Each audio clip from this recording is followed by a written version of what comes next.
बिस्मिल्लाहिर्रहमानिर्रहीम। अस्सलामु अलैकुम दोस्तों, उम्मीद करता हूँ आप सब लोग जहाँ होंगे खैरियत से होंगे और खुश होंगे। तो सिविल इंजीनियरिंग के इंटरव्यू में पूछे जाने वाले इम्पोर्टेंट क्वेश्चंस हम लोगों ने स्टार्ट किए हुए थे। तो आज क्वेश्चन नंबर जो 11 है इसको डिस्कस करते हैं। तो क्वेश्चन नंबर 11 क्या है कि what is the pH value of water, कि वाटर की पीएच जो वैल्यू है वो कितनी होनी चाहिए कि हम उसको कंक्रीट में यूज़ कर सकते हैं। तो दोस्तों पीएच, सबसे पहले हम इसको थोड़ा सा देख लेते हैं कि बाद औक़ात ये भी पूछा जाता है कि पीएच हमारे पास क्या होता है। पीएच क्या होता है दोस्तों, हमारे पास ये होता है पोटेंशियल ऑफ हाइड्रोजन।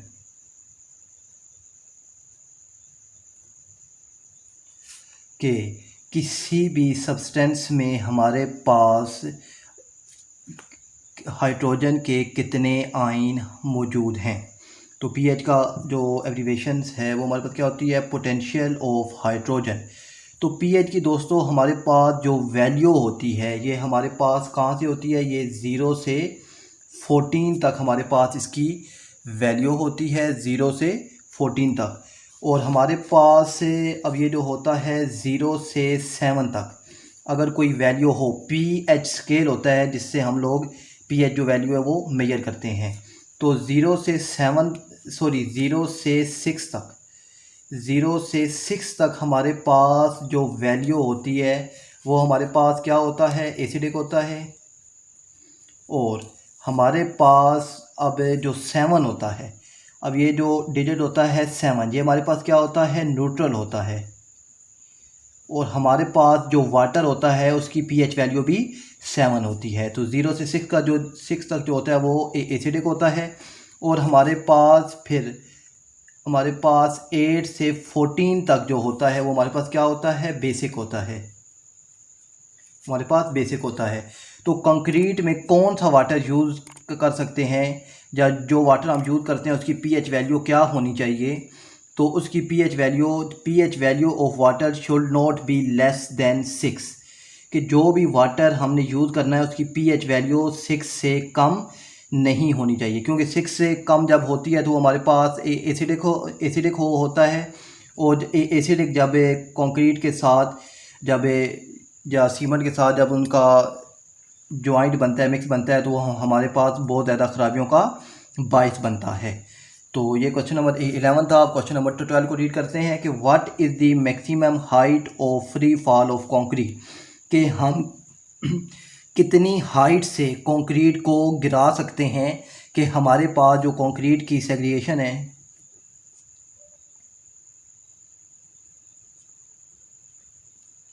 कि कंक्रीट की जो सेग्रीगेशन दोस्तों क्या होती है कि हमारे पास जो सीमेंट और हमारे पास जो क्रश होती है वो सेपरेट हो जाती है, उनका आपस में जो जॉइंट होता है, बॉन्ड होता है, वो प्रॉपर तरीके से नहीं बन सकता।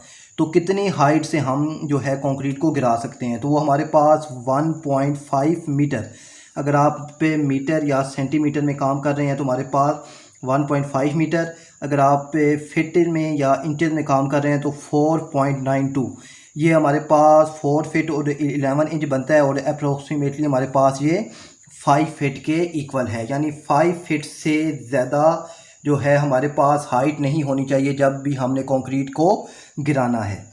तो अब जो क्वेश्चन नंबर 13 है कि एक यार्ड में हमारे पास कितने इंचेस होते हैं। तो दोस्तों हमें मालूम है कि हमारे पास जो एक फिट होता है उसमें 12 इंच होते हैं। और जो एक यार्ड होता है इसमें हमारे पास 3 फिट होते हैं। एक यार्ड में हमारे पास 3 फिट होते हैं और एक फिट में हमारे पास 12 इंच होते हैं। तो आप 12 × 3 की जब करते हैं तो हमारे पास 36 इंचेस आ जाते हैं। तो यानी हमारे पास एक यार्ड में 36 इंचेस होते हैं। तो अब जो नेक्स्ट वन है वो क्या है कि डेंसिटी ऑफ स्टील। तो डेंसिटी भी जो मटेरियल की होती हैं तो इनको भी इंटरव्यू में जाने से पहले लाजमी देख लीजिए, जो इम्पोर्टेंट डेंसिटीज़ होती हैं। तो मैं इंटरव्यू की ये जो सीरीज़ है इसमें आपको साथ साथ जो इंटरव्यू में पूछे जाने वाली जो ज़्यादातर कंपोनेंट हैं उनकी डेंसिटी साथ साथ आपको बताता जाऊंगा। तो डेंसिटी ऑफ स्टील हमारे पास कितनी होनी चाहिए, 7850 kg पर मीटर क्यूब होनी चाहिए। तो बाद का वो डेंसिटी ऑफ स्टील पूछते हैं, और साथ ही एक और क्वेश्चन का देते हैं जो हमारा क्वेश्चन नंबर 15 है कि आप हमें कन्वर्ट करके बताएं 7850 kg पर मीटर क्यूब को पाउंड पर फिट क्यूब में। इसको पाउंड पर फिट क्यूब में जब कन्वर्ट करने का सिंपल तरीका क्या है, इसके लिए हमें मालूम होना चाहिए कि हमारे पास जो 1 kg होता है इसमें हमारे पास 2.204 पाउंड होते हैं, और जो 1 मीटर होता है हमारे पास इसमें 3.281 फिट होते हैं हमारे पास। क्या होते हैं, अच्छा 1 kg हमारे पास 2.204 पाउंड होते हैं।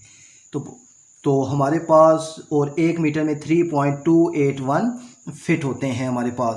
तो आपने जस्ट क्या करना है, 7850 को मल्टीप्लाई कर देना है 2.204 से, और इसको डिवाइड कर देना है 3.281 के क्यूब से। क्यूब से क्यों मल्टीप्लाई करना है कि यहाँ मेरे पास क्यूब है, तो इसलिए जब मैं इसको क्यूब से मल्टीप्लाई करूँगा तो ये मेरे पास फिट क्यूब में आ जाएगा। तो आपके पास इसका जो आंसर है वो निकल कर आ जाएगा।